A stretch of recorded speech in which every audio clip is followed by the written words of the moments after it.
Now, if you've been tuning into some media this week, you'd be forgiven for thinking that the world is on the brink of war. Pundits are pushing their side's message, whether that means ignoring the rise of fascists in Ukraine or cheering on calls to boycott the Para-Winter Olympic Games. RT's Gani Chichkan has been keeping up with what's been said.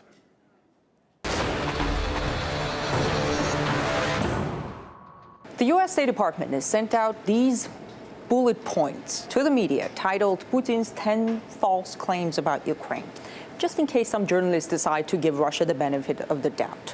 So according to the U.S. State Department, Russians have absolutely nothing to worry about in Ukraine.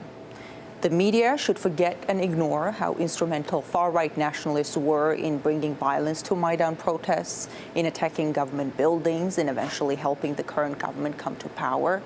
One of the first things they did, they tried to ban the Russian language. These are groups that glorify individuals who in the past collaborated with the Nazi and slaughtered Russians.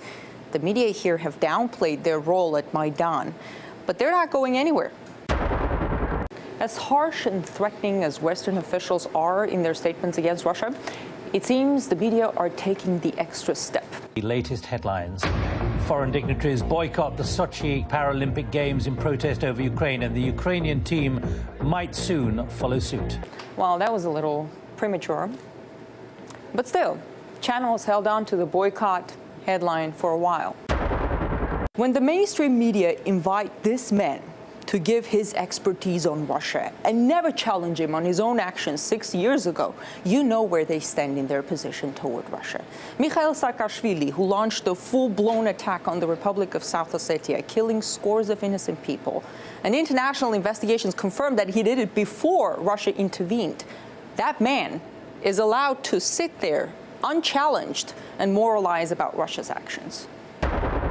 Now, here are my questions that I would very much like to hear in the mainstream media, and I don't.